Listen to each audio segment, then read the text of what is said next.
वाह, क्या आईपीओ है। पाक हॉस्पिटल्स इनका ये ब्रांड है, पाक मेडिवर्ल्ड के नाम से ये कंपनी है। जरा इसको दिखाइए कि 9:45 पर प्राइस किस तरह से सेटलमेंट हुआ है। ग्रे मार्केट ऐसा मान के चल रहा है कि 162 रुपये वाला शेयर 5 रुपये के जीएमपी के साथ 167 रुपये पर लिस्ट हो सकता है। तो एक 770 करोड़ रुपए का फ्रेश इशू था, 150 करोड़ का ओएफएस था, 920 करोड़ रुपए का टोटल इशू था। 8 गुना से ज़्यादा ही सब्सक्राइब हुआ था, जिसमें QIBX का हिस्सा 11.5 गुना, 15 गुना NI का हिस्सा और रिटेल पोर्शन भी 3 गुना के आसपास सब्सक्राइब हुआ था। 162 वाला 167 पर खुलना चाहिए, लेकिन उसके बिल्कुल विपरीत 158 रुपये 80 पैसे पर यहाँ पर जो शुरुआत है वो होने की इंडिकेशन है। तो जो सेटलमेंट हुआ है प्राइस का 9:45 पर 158 रुपये 80 पैसे पर, 162 रुपये, ये जो प्रीवियस क्लोज आपको दिख रहा है 162 रुपये का, ये इसका इशू प्राइस है। तो 162 रुपये वाला करीब 2% के डिस्काउंट पर, प्रीमियम पर नहीं डिस्काउंट पर खुलने की तैयारी कर रहा है, जहाँ 2.5-3% के आसपास का प्रीमियम मिलने की उम्मीद थी। ये 158 रुपये 80 पैसे पर यहाँ पे सेटल होता हुआ दिखा है। सर, इन्हीं लेवल्स पर अगर खुल जाता है तो क्या बेच देना चाहिए और बिकवाली बढ़ सकती है, या फिर थोड़ा वेट करें, थोड़ा लोअर लेवल से रिकवरी की भी उम्मीद है? पे दो तरह का इन्वेस्टर है। एक तो कि आप फ्रेश लिस्टिंग के लिए आते, नंबर 1। नंबर 2 इज सर, बहुत सारे लोग हैं जो मीडियम टू लॉन्ग टर्म के लिए बने रहते हैं, लेकिन मेरा सिंपल सा फिलोसफी यही है कि कोई भी अगर आईपीओ लिस्टिंग हो रहा है तो ऑब्वियसली अगर आपने लिस्टिंग गेन के लिए इन्वेस्ट किया था तो वो तो नहीं दिखाई दे रहा है। सो कहीं ना कहीं मेरे को लगता है कि सर एक बार एग्जिट करके निकल जाना चाहिए, भले ही स्टॉक यहाँ से 10-12% ऊपर भी क्यों ना आ जाए, क्योंकि जहाँ पे मार्केट ने उतना प्रीमियम नहीं दिखाया, लिस्टिंग गेन नहीं हो रहा है, कहीं ना कहीं प्रेशर इसमें और ज़्यादा बन सकता है। और अभी भी एनवायरनमेंट उतना बढ़िया है नहीं, तो मेरे को लगता है कि सर एक बार मैक्सिमम 150 का एक स्टॉप लॉस, मतलब ये ना के बराबर ही है। आप चाहो तो वेट करना है, 5-10-15 मिनट वेट करना है तो 150 के आसपास का एक स्टॉप लॉस मेंटेन कीजिए, बने रहिए स्टॉक के साथ। लॉन्ग टू मीडियम टर्म अगर किसी का व्यू है तो ही बने रहिए, लेकिन अगर शॉर्ट टर्म आप देख रहे हो, अपने लिस्टिंग गेन के लिए आए थे, लिस्टिंग गेन नहीं हो रहा है, तो कहीं ना कहीं आपका व्यू के साथ पर्टिकुलर स्टॉक का प्राइस अलाइन नहीं होगा, एग्जिट करने का सलाह रहेगा उस केस में। ठीक है, एग्जिट कर लीजिए, ज़्यादा बेटर है।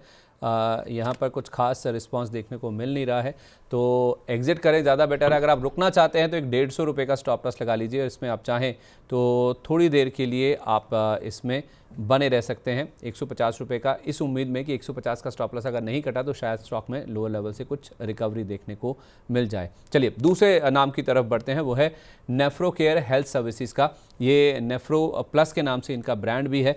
तो आज लिस्टिंग होनी है तो 460 रुपये का इन्होंने इशू प्राइस तय किया था, 871 करोड़ रुपये का इशू था, 353 करोड़ रुपये फ्रेश इशू था और ओएफएस का पार्ट था 517 करोड़ रुपये का। सर, ये एक 460 रुपये का जो इशू प्राइस था इनका नेफ्रोकेयर का, ये स्टॉक अगर आप देखेंगे तो 120 रुपये के आसपास खुलने की तैयारी कर रहा है। आई थिंक कुछ मैंने लेवल या तो गलत नोट कर लिया इसका, नेफ्रोकेयर का। तो नेफ्रोकेयर हेल्थ सर्विसेज का एक बार मैं प्राइस चेक ही कर लेता हूँ, कुछ तो यहाँ पे मिस्टेक हुई है शायद। तो यहाँ पर भी सर 120 रुपये के आसपास के प्राइस दिख रहे हैं नेफ्रोकेयर की, 490 रुपये के आसपास, 6.5% के प्रीमियम पर। ज़रा एक बार, हाँ अब लेवल सही दिख रहा है, मैंने सोचा शायद मैंने लेवल नोट कर लिए हैं गलत इसके।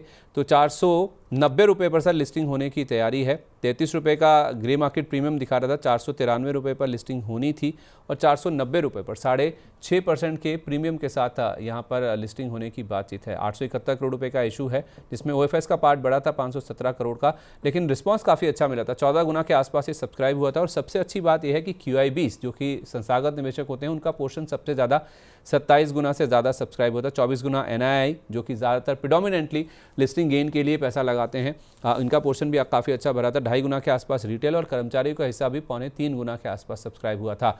सर, ये 460 वाला 490 रुपये पर लिस्ट हो रहा है, लिस्टिंग गेन लेकर इसमें से निकल जाना चाहिए या बने रहना चाहिए?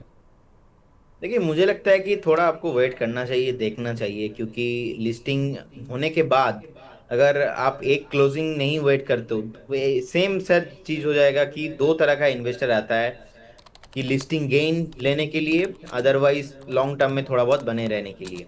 तो आप देखिए, अगर आप लिस्टिंग गेन के लिए आए हो, ऑलरेडी ज्यादा मोमेंटम नहीं है इसमें, 5 to 6%, 7% ही एक मान लीजिए लिस्टिंग गेन आपको मिल रहा है, तो अब क्या ही हो जाएगा आपके के। तो मेरे हिसाब से थोड़ा आधा घंटा 1 घंटा वेट कीजिए, देखिए स्टॉक अगर 500 के ऊपर सस्टेन हो जाएगा तो और एक बढ़िया आपको एक सपोर्ट मिल जाएगा, उस हिसाब से 500 एक आपके लिए स्टॉप लॉस बन सकता है। तो सर अभी बात करना बहुत डिफिकल्ट है क्योंकि प्राइस लिस्टिंग हुआ नहीं है, तो एट फर्स्ट प्राइस को लिस्ट होने दीजिए, उसके बाद आधा घंटा देखेंगे।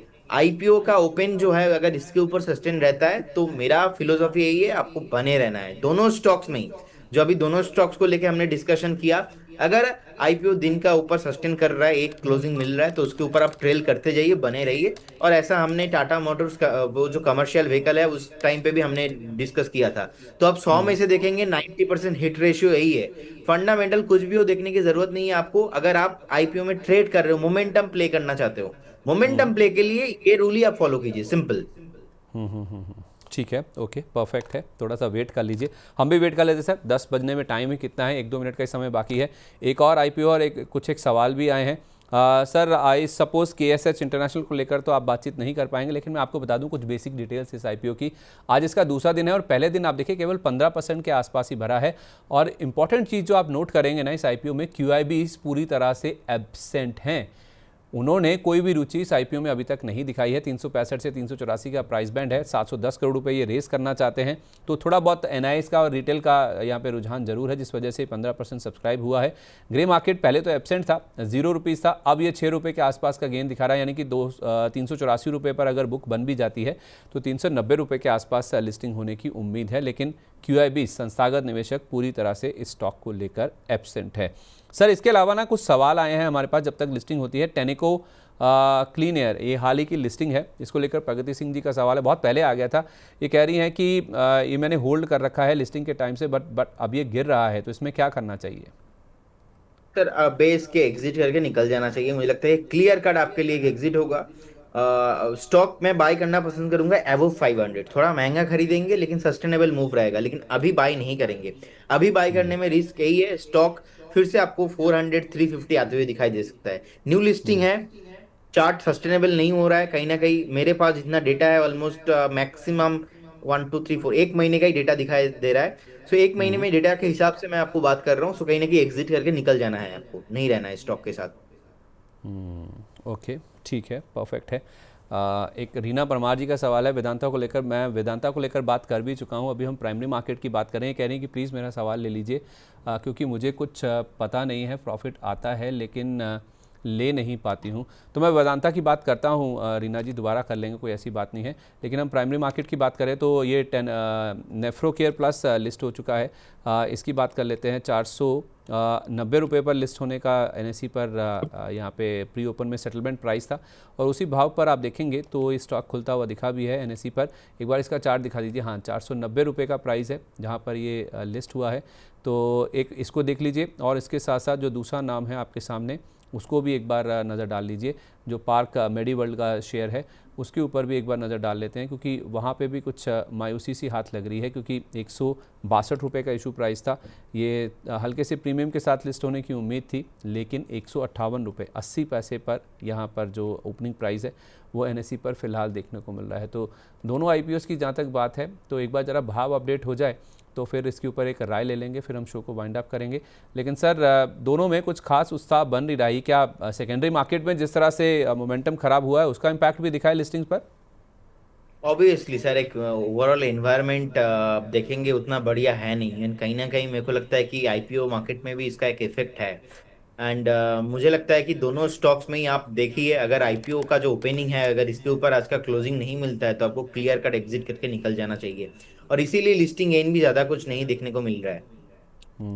ठीक है। इस बीच सर नेफ्रोकेयर की जहाँ तक बात है ना, तो 490 रुपये पर खुलने के बाद 499 रुपये का हाई भी मुझे दिखा है, और 486 रुपये 40 पैसे का लो भी बनता हुआ दिखा है। तो ऊपर जहाँ भी मिल रहा है ना, लोग मुनाफा वसूली करने की कोशिश कर रहे हैं। ऐसा on the face of it prima facie नज़र आ रहा है कि प्रॉफिट बुकिंग होने की जो कोशिश है वो साफ तौर पे दिख रही है कि जो भाव मिल रहा है लेके निकल रहे हैं। सर जैसा आप भी कह रहे थे कि एक बार की प्रॉफिट मिल रहा है तो लेके निकल जाना चाहिए, कुछ वैसा ही रुझान यहाँ पे देखने को मिल भी रहा है। तो नेफ्रोकेयर में यही रणनीति सबसे बढ़िया, या कोई स्टॉप लॉस देंगे आप यहाँ पर भी और बने रहना चाहिए? सर स्टॉप लॉस ना अभी नहीं होगा, अगर आपको इमीडिएट लेवल पे एग्जिट करना है तो सिंपल सिंपल आप प्रॉफिट लीजिए, एग्जिट करके निकल जाइए। और अगर आप थोड़ा रिस्क लेते हो और आज के क्लोजिंग के लिए आप वेट करते हो तो मेरा जो व्यू है ना वो स्टार्ट ही होगा क्लोजिंग के बाद, क्योंकि क्लोजिंग के बाद एक व्यू बनेगा।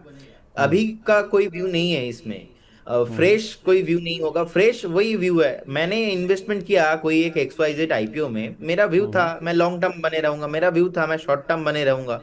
अगर लिस्टिंग गेन के लिए आया था, सीधा सीधा आप एग्जिट कीजिए, और लिस्टिंग गेन हो रहा है निकल जाइए। लेकिन ये एक सस्टेनेबल कोई एनालिसिस तभी हो पाएगा जब आज का डे क्लोजिंग मिलेगा। नहीं तो क्या होगा ना, वो एस्ट्रोलॉजी वाला काम हो जाएगा सर, वो हम करना नहीं चाहते। हम चाहते हैं कि तो जो जो हमारा स्ट्रेटेजी है वही हम करेंगे, बस सिंपल वही इसको फॉलो करना है। तो जो आप आईपीओ हाई बोलते हैं सर, वो आईपीओ के दिन का जो हाई होता है वो, या फिर खुलने के टाइम या पे जो? सर, हाँ।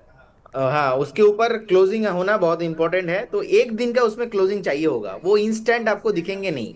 अब जेनेरिक सर लोग क्या कर रहे हैं आजकल, इतना ज्यादा मार्केट में आईपीओ है, तो ऐसा नहीं कि आते हैं और लॉन्ग टाइम के लिए इन्वेस्टमेंट करके रखते हैं। मैक्सिमम लोग आते हैं वो लिस्टिंग गेन के लिए आते हैं। सो पर्टिकुलर यही आईपीओ का बात अभी हम करेंगे। 490 के आसपास का सर प्राइस चल रहा है, 499 का हाई है।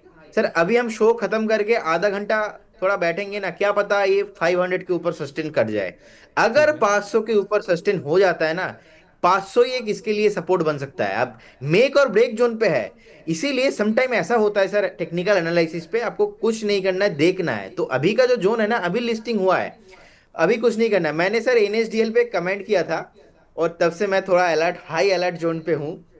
एनएसडीएल मैंने बोला था कि आपको अभी नहीं बाय करना, और एनएसडीएल सर 3 दिन में इतना ऊपर आया, इतना ऊपर आया, लोगों ने कमेंट कर दिया अरे प्रदीप सर ने हमारा लॉस करा दिया। फिलहाल मैंने कोई बाई सेल होल्ड रिकमेंडेशन नहीं दिया था, मैंने बोला था कुछ नहीं करना है। अब थोड़ा लोगों को उससे तकलीफ हो गया कि स्टॉक ऊपर चला गया, प्रदीप सर ने हाँ क्यों नहीं बोला।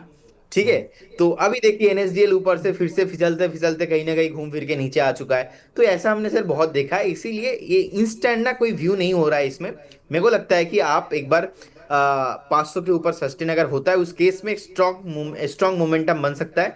लेकिन अभी आप थोड़ा वेट कीजिए, क्योंकि अभी 4 मिनट ही हुआ है, लिस्टिंग हुआ है, तो 4 मिनट पे दुनिया का कोई एडवाइजर आके आपको एडवाइस नहीं दे सकता, नहीं तो एस्ट्रोलॉजी वाला काम हो जाएगा पूरा। इस सिप से तो नींद टूटती है, लेकिन केवल जागना नहीं, आगे भी तो बढ़ना है। उसके लिए चाहिए एक और सिप। हर महीने छोटी छोटी रकम के इंस्टॉलमेंट यानी सिस्टमैटिक इन्वेस्टमेंट प्लान से शुरू कीजिए निवेश। लेकिन पैसे बढ़ाने वाली कौन सी सिप आपके लिए रहेगी अच्छी? म्यूचुअल फंड सिप से जुड़े हर सवाल का जवाब मेरी सिप मेरा सवाल। सोमवार से शुक्रवार 4 बजे मिलेंगे हम सिर्फ मनी 9 पर।